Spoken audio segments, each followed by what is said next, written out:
Welcome, y'all. Hey, Chandler. Hey, how's it going? How are you? I'm doing great. You're doing double duty, camera switching and being on the pod. I am. Awesome. Hey, Sherri. Hey, Tammy. How you doing? Good. How are you? I am doing great. Awesome. It's been a wild morning, but we made it. I'm so sorry that you had a flood at your house. That's okay. I really hated that floor in there. Well, Yeah, Dave was so upset. He was thinking I was going to be upset. And I but was like, you're like, eh. So after I came to terms with the fact that our roof blew off and everything was pretty much fucked inside the house, I was like, well, this gives us an opportunity to remodel. Yeah. And update. So. And I've been talking about that floor and painting that space for months. We don't have to repaint because it wasn't that deep of a flood, but we can easier because there's no floor. Right. That's awesome. I hated ripping those tiles up Oh, yeah. in the bathroom. Yeah. Just everything was a shit show. At our Yeah. house. It was horrible after Yeah. the flood for us. But this particular little tiny flood was just air conditioner overflow. Mm, The floors were crap because this was a house we had as a rental. okay. And so you put down cheap floors because you know you're going to change Yeah, them. exactly. So no problem. Mm.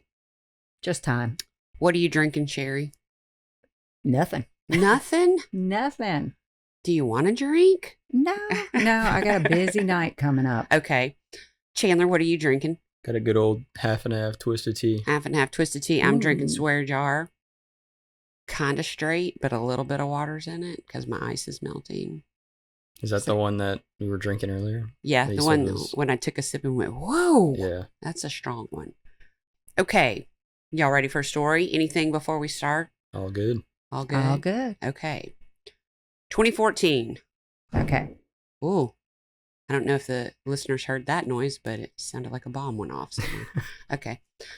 2014 pop culture moments. Bruno Mars and the Red Hot Chili Peppers did the halftime show at the Super Bowl. I love me some Bruno Mars. I do too. Uber Eats launched and gave us even more of a reason not to cook. Or go anywhere. Yeah, or go anywhere. And this was long before COVID. So I guess people were trying not to go anywhere anyway. Okay. The median household income was $53,657,000 a year. Mm-hmm. That seems like a lot for 2014. I don't know. And then finally, Nicki Minaj released one of the most talked about music videos of the year, Anaconda. Ooh. Really? 2014? Yeah. Mhm. Now I know it's not the same song, but it No, yeah. makes me think of my anaconda. Don't want none unless you got buns, hon. Yeah, that was just a little bit before 2014. Yeah, that was quite a bit. Yeah. Okay, the story is going to take place in Holland, Michigan. Okay. I got a Midwestern story today. Do you? That upper Midwest. Yes. Yeah. Okay. So I want to tell you about a couple of people before we get into the story. Maryann Castorena. Okay. She was born in 1974. She spent her early years in Texas with her two younger sisters. Their mom was a single mom. When her mom did get married, they moved to Michigan, which is like opposite ends of the spectrum, Texas and Mhm. Michigan. It was hard for the girls to move from Texas to Michigan. They were leaving behind their friends, family, everything. The sun. Yeah. Warm weather, no. And because they didn't have any friends when they moved to Michigan, the three girls just became closer. Okay. All right. Maryann was pretty happy, outgoing. In 1993, Maryann graduated from high school and married her high school sweetheart. A year after the marriage, she had a son. She was a stay-at-home mom, and not too long after that, a second son came along. Unfortunately, Maryann found out her husband was cheating on her, and they got a divorce. Come on. Wah, wah. She was 22 years old, divorced with two kids. That's rough. She was really trying to get her life back on track. She worked hard, and she became an RN. Oh, nice. Good job. I don't know how she did that by herself with two kids, but good for her. She worked in an emergency room and she worked a lot of hours, a lot of overtime. Eventually, she decided that she wanted a 9-to-5 job so that she could spend more time with her kids. Smart move. Yeah. So she took a job working in a jewelry store. In 2004, Maryanne met Jose. Jose Hernandez was born in Mexico. His family moved to the United States when he was a teenager. They made their home in Michigan. Again, opposite ends of the spectrum. Why? I mean, had they never seen snow? Did they not know that stuff hurts and it's cold and it's messy? It's so hot right now in Louisiana. I'd take a little cool air. I really would. Not me. I know you like it hot. No, I will get out there and soak up every bit of that sun because I know February's coming. Winter is coming. It was rough out there today. Yeah, they were working in the yard today. Ooh, sorry about that. Pouring sweat and the heat and the yeah. I just kept going. Y'all need water? Y'all need water? Okay, Jose worked hard. He also worked a lot of overtime. He's just like straight up hard worker, making the money. Mm-hmm. He was financially stable, Good. but because he worked so much, he didn't have much of a social life. Mm-hmm. One day he saw Maryanne in the jewelry store, and it wasn't long before they started dating. Eventually, Maryanne and her teenage sons moved in with Jose. He was in his 30s, and he had never been married. He treated Maryanne's boys like they were his own kids. And he had money. Remember, he bought Maryanne an Audi and a Hummer and anything else she wanted. Wow. You only got one butt. Why you need two cars? I don't know. Like maybe on even days you drive the Audi and on odd days you drive the Hummer. I don't know. Mm-hmm. I don't know. But everything sounds great, right? Yeah. How are we going to make a terrible story out of this? Well, believe it or not, religion. Okay. Jose was raised Jehovah's Witness. Maryanne was raised Catholic. He was big into his church. His religion was very important to him. And his church had strict rules, some of which being they couldn't celebrate birthdays. Mm-mm. They couldn't marry or date outside of the church. Mm-hmm. Well, I mean, he's dating Maryanne. That's definitely kind of outside of the church there, Jose. Well, he was willing to be excommunicated from his church if it meant that he could be with Maryanne.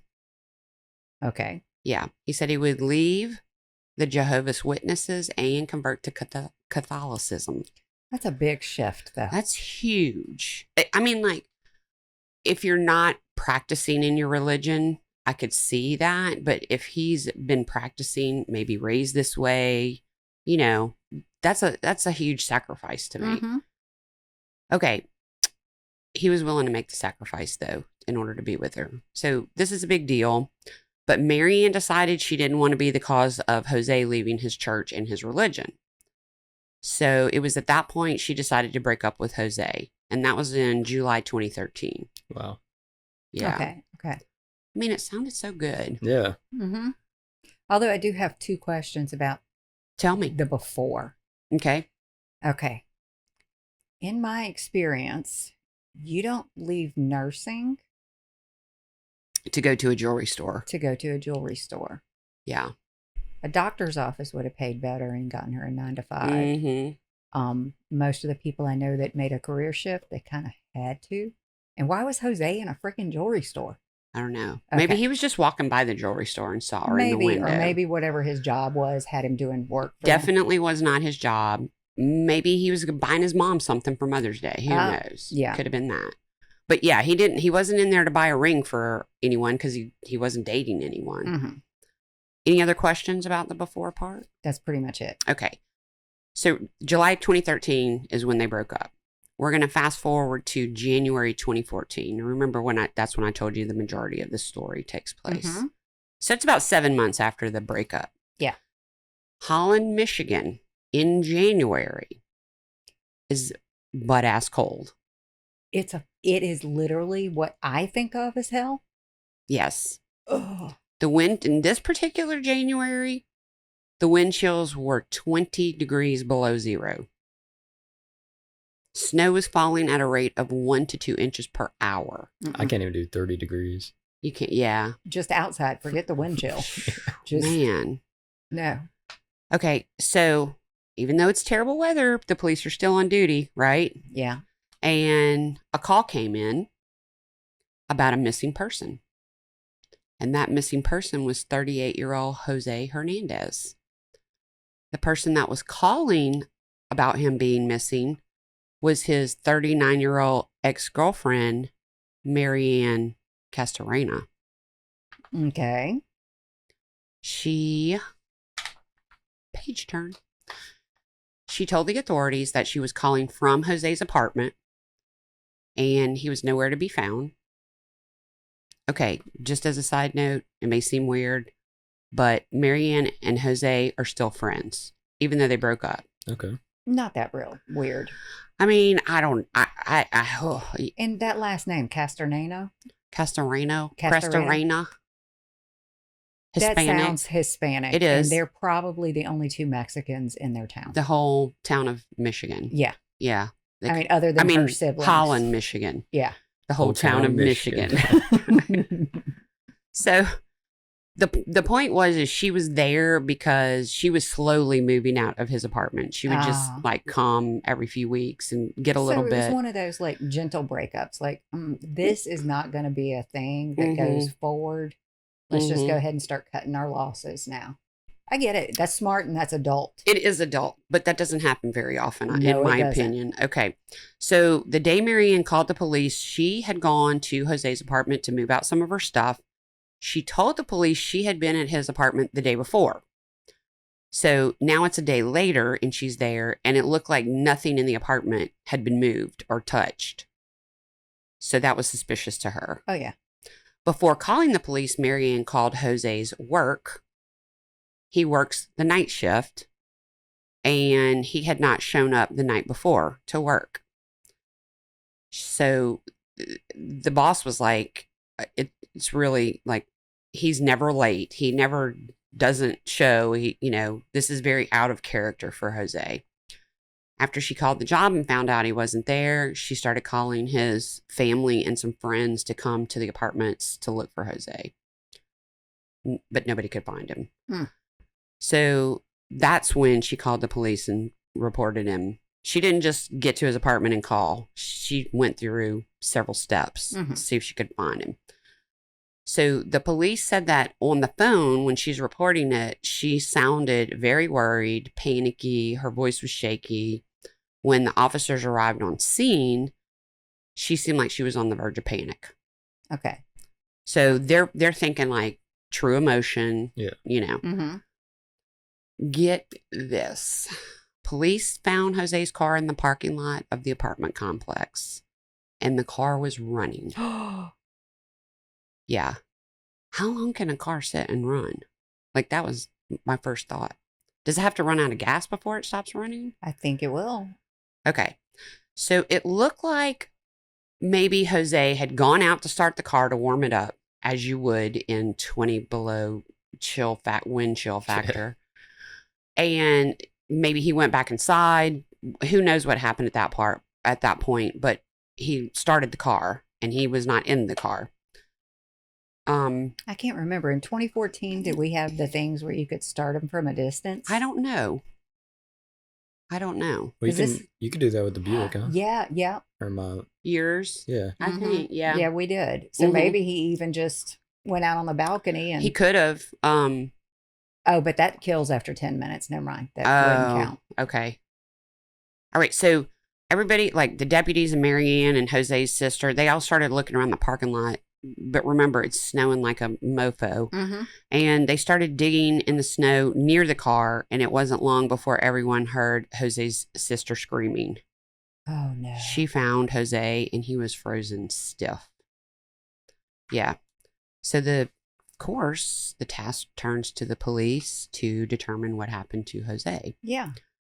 Right off the bat, you could think it was a slip and fall. You could slip on the ice, hit your head, be knocked out, snows on you for, the next 12, 24, 36 hours. Who knows? But that's their initial thought, but that's not saying that that's what happened. Okay.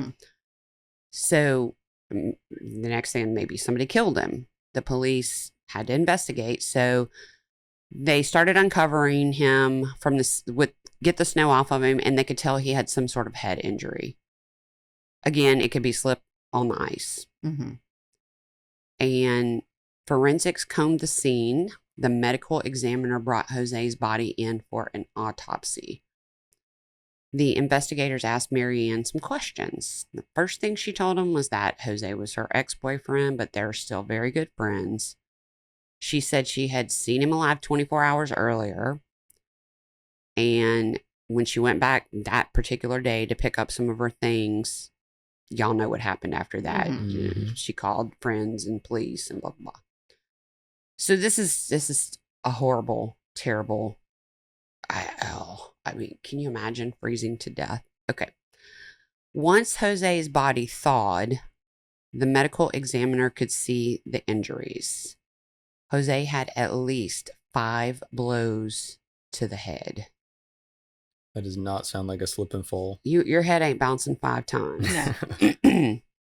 Multiple instances of blunt force trauma. So now we know it's a homicide. Absolutely. It appeared that Jose was getting ready to leave for work and someone came up on him and killed him. Over the next few days, investigators talked to friends, family, and coworkers. The usual questions we've heard. Mm-hmm. Did he have any problems? Anybody mad at him? You know, did he have money issues? Like, just, they can't find anything. Everybody liked Jose. He was a hard worker, you know. So they've got nothing to go on right now. Since things are at a standstill, the investigators turn to the person who reported Jose missing. They go back to Maryann. They asked her to come into the station for a second interview. So it's 3 days later, January 9th, she goes in. Maryann told the investigators that their breakup was unfortunate and that they broke up back in July of 2013. Maryann had moved on with her life. She met a man. They got married in Las Vegas. Wow. And that happened in July of 2013. Yes. So that was it. So you broke up with somebody, met somebody, fell in love with them, and married them all within a month. That's Yeah. Crazy. Yes. After the wedding, her and her new husband settled down in Michigan. They lived at Maryann's sister's in her basement. Mm-hmm. Even though Maryann had moved on, she told the police again, Jose and I were best of friends.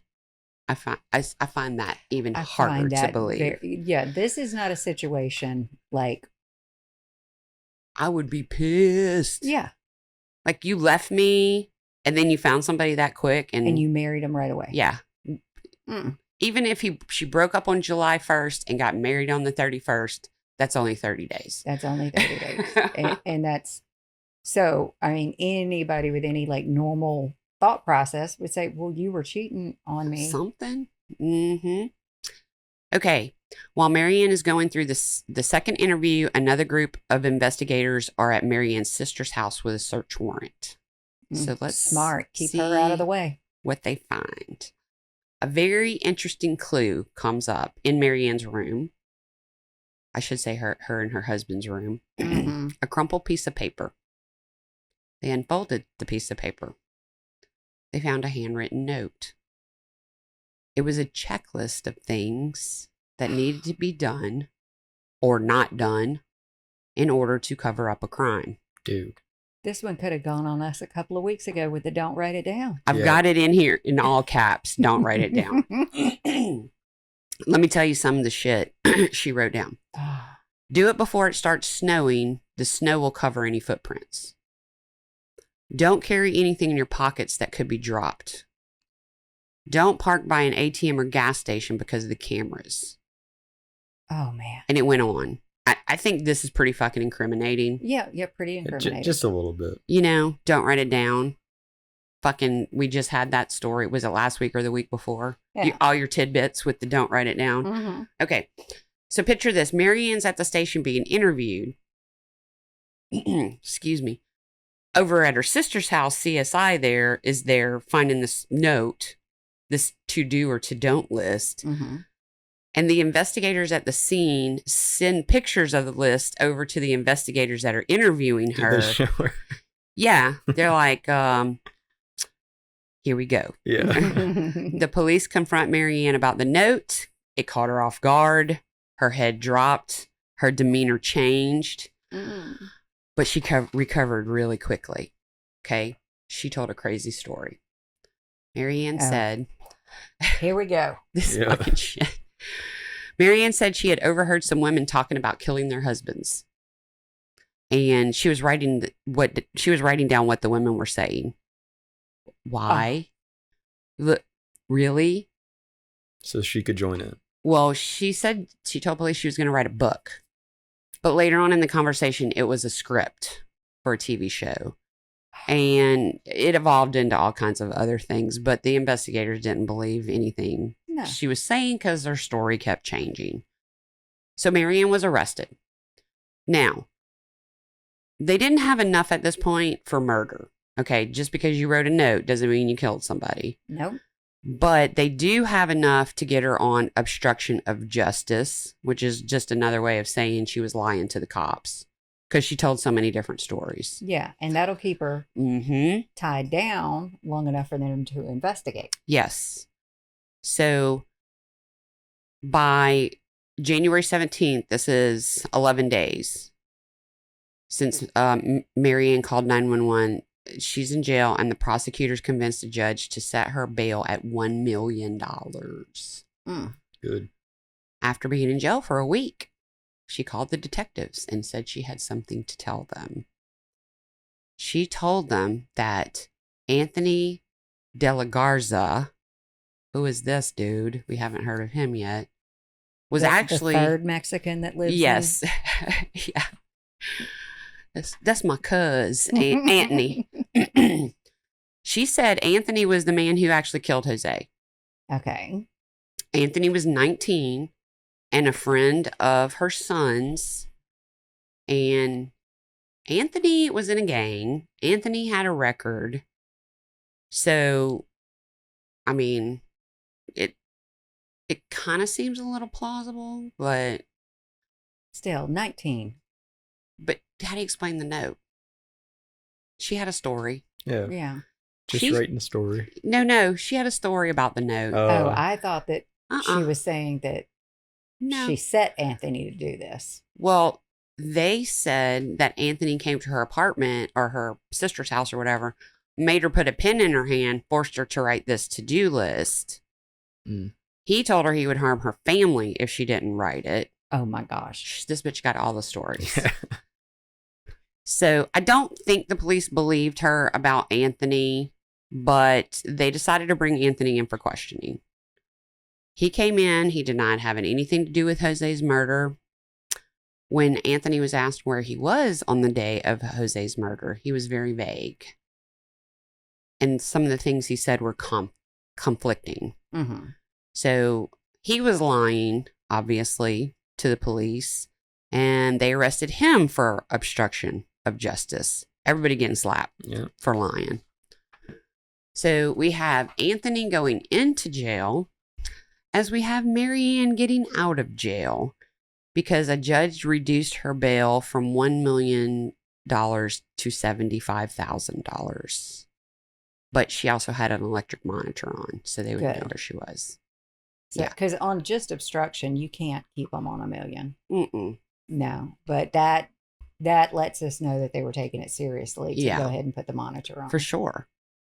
So, Maryann's family was convinced that she was innocent. They hired her an attorney. The handwritten note, the to-do list, CSI had been looking at the note, and Anthony De La Garza's fingerprints were found on the paper. Yes. So at least some of Maryann's crazy ass story is true. But did he force her to write the note? I'm thinking no, but let's keep going. Well, the police pressed Anthony, and they pressed, and finally they said, if you tell us the full honest story and give us your cooperation, you can plead guilty to second-degree murder instead of first-degree murder. And we've talked about this in the past. First is like premeditated, you planned it, it's much worse. Mm-hmm. Second is like heat of the moment. And the big difference between second and first in most states, and I'm not really familiar with this one, is there is a chance of parole on second. Yeah. Normally, you're going to serve life anyway, but it's just a little different. You get treated a little different. Well, a lot, if the state has the death penalty, you're probably getting it for first degree, and if you get second, they may not.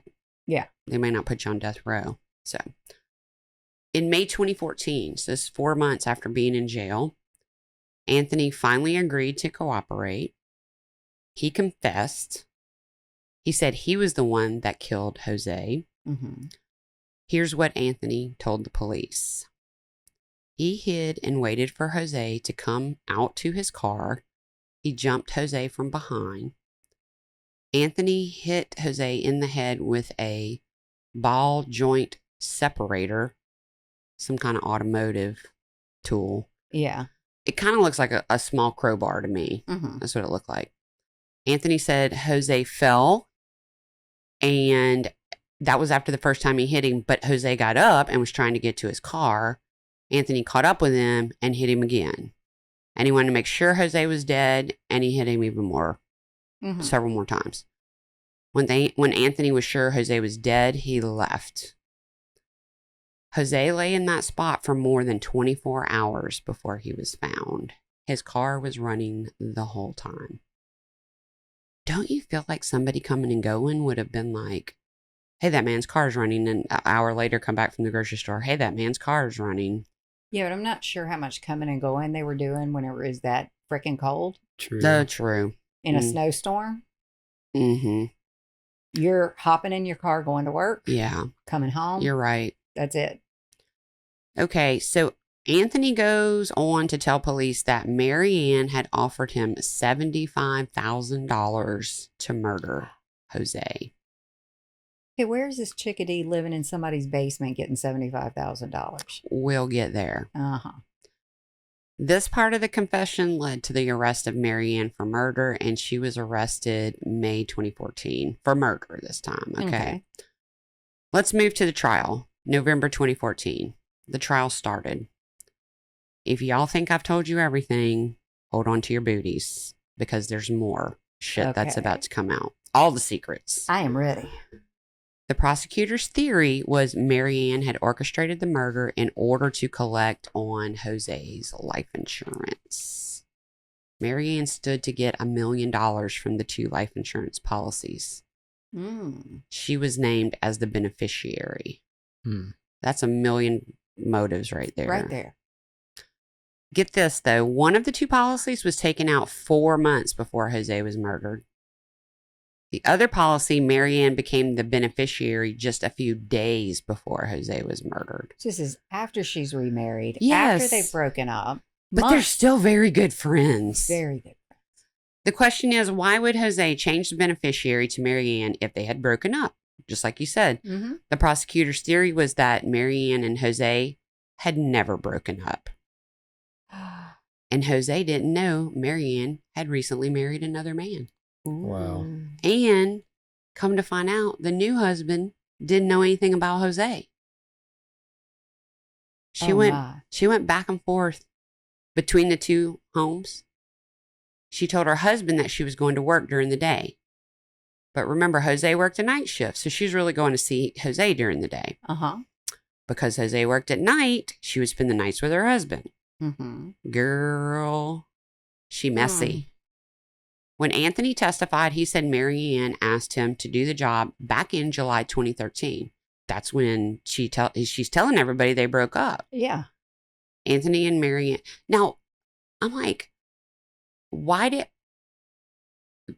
we figure this out somewhere along? I mean, maybe they did. Mm-hmm. But like, if police are talking to friends and family, don't you think Jose would have said, me and Maryanne broke up and we're not together anymore, blah, blah, blah, to somebody? Maybe. I don't know. Maybe he just worked that much that he had no social interactions except for at his work. Maybe so. Okay. And night shift people are a different animal. Yeah. Yeah. So over the next several months, she asked Anthony in July. Maryann and Anthony discussed the details over the next several months. Mm-hmm. Maryann told Anthony about her entire plan. This was her plan, Mm-hmm. including showing him the to-do list that she had written. Which is why his fingerprints were on it. Yes. Yeah. She didn't wield the weapon, but she drove Anthony to the scene, waited for him to kill Jose, and drove him back afterwards. Yeah. So she made a 19-year-old a weapon. Mm-hmm.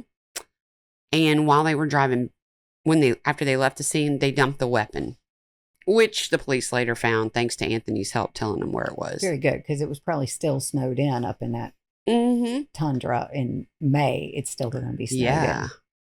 Okay, so do you need any more evidence on this? But if it's there, I don't mind hearing about it. Okay. To dig Maryann's hole deeper, the GPS from her cell phone matched Anthony's story of Maryann driving him to and from the murder scene. Yeah. The vehicle that Maryann was driving had Jose's blood in it. Finally, the jury got to see that handwritten to don't list up close and personal. They took that piece of paper and blew it up the size of a 60-inch TV. And, they could see her handwriting. They could read all the things. All the things.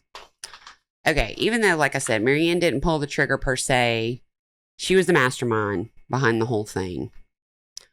The defense was like, we are not putting her on the stand. This bitch can't keep her story straight. So they didn't want her to tell yet another story that wasn't true. The jury came back after 6 hours of deliberation, and Maryann can eat a bag of dicks. There you go. Guilty of first-degree premeditated murder, life in prison without the possibility of parole. Very good. So there's not like a different charge for making someone else do the murder? No, because of all the planning she did, that's probably why she got first degree. Yeah. Now, think about it. Anthony, had he not made this deal and they convicted him, he probably would have got first degree murder as well. But the deal he made was 40 years in prison, which meant 20 years of good behavior would get him eligible for parole. And he'll still be a 40-year-old man and be able to have a life.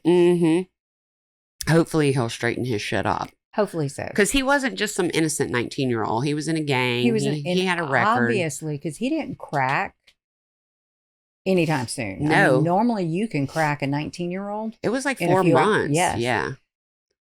So obviously Maryann filed an appeal, but in 2016, the court was like, nope, the trial was all good. Your appeal is denied. So that's the story about Jose Hernandez. I have a theory about Maryann there. Okay, tell me. I'm pretty sure she's a pillhead. Oh, tell me why.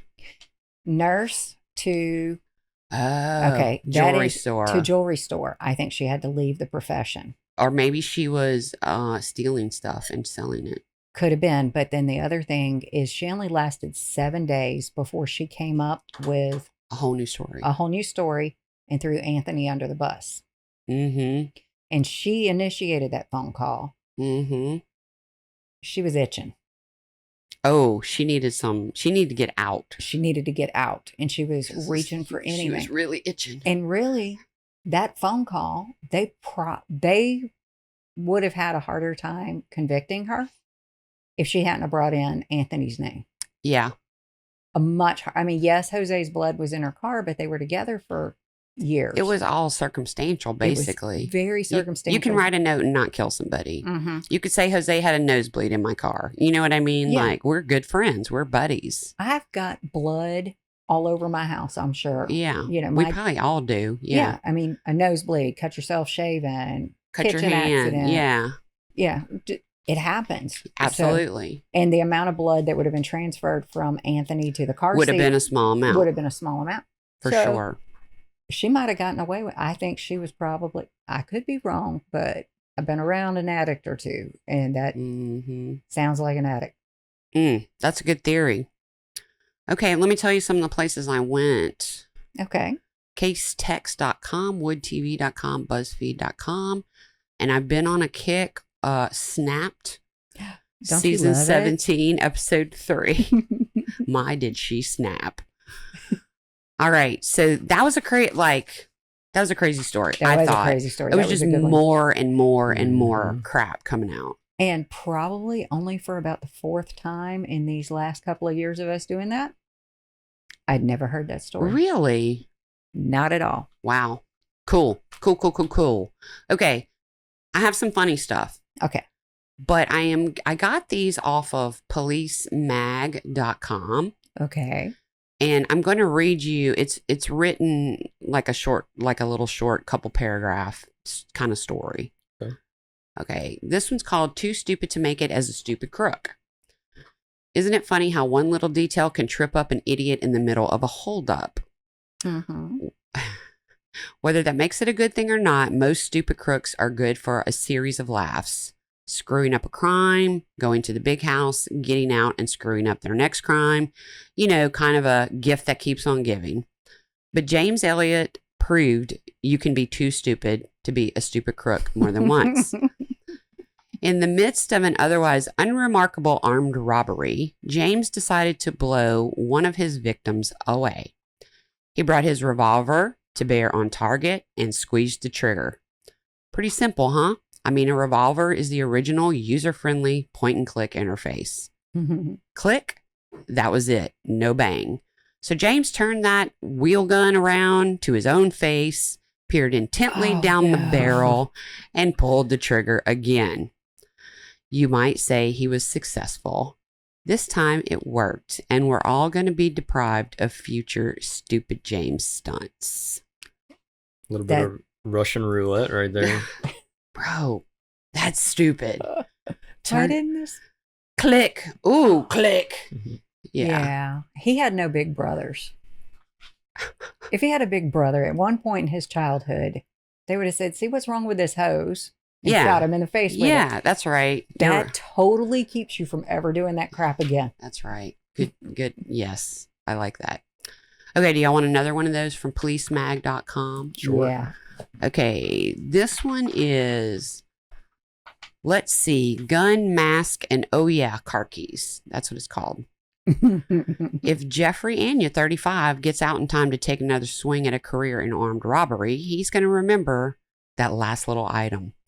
After holding up a Chevron gas station, Jeffrey dashed out to where his getaway wheels were, and he stood there. The door was locked. All the doors were locked. The windows were up. Checked one pants pocket, no keys. Checked the rest of his pockets, no keys. Looked wildly around the ground. Back toward the gas station, no keys. Ran frantically around the car, peeking in to see if the keys were inside. No dang keys. Here's the part where his brain melted down and fizzled. Instead of ditching the wheels and hoofing it, Jeffrey started pleading with passerbys to help him get into his car. Oh, no. No takers. He was still trying when the cops arrived, and they weren't very helpful. I mean, they gave him a ride. Yeah. But he got some new jewelry. Oh, yes, he did. Oh, my goodness. How lucky a fellow. I mean, can you not just picture that in your head? He's just running out, like patting himself, looking for the keys. Stupid ass. All right. Thank y'all. Oh, you're so welcome. This is so much fun. Chandler, how was camera switching and being on the pod? It's an experience. You want to do it again? Yeah, I'll do it again. All right, cool. Sherri, thank you for being here. Oh, you're so welcome. All right. Please go to YouTube and subscribe. The last time we talked, we were like 600 and something. Now we're at like 800 and something. Wow. Yeah. So we need to hit that 1,000 mark. And go ahead, if you see us on social, go ahead and interact. Send us a comment. Send us a, give us likes, give us love, share us out. Please subscribe to anything, like us, follow us. all of that helps in the whole grand scheme of things.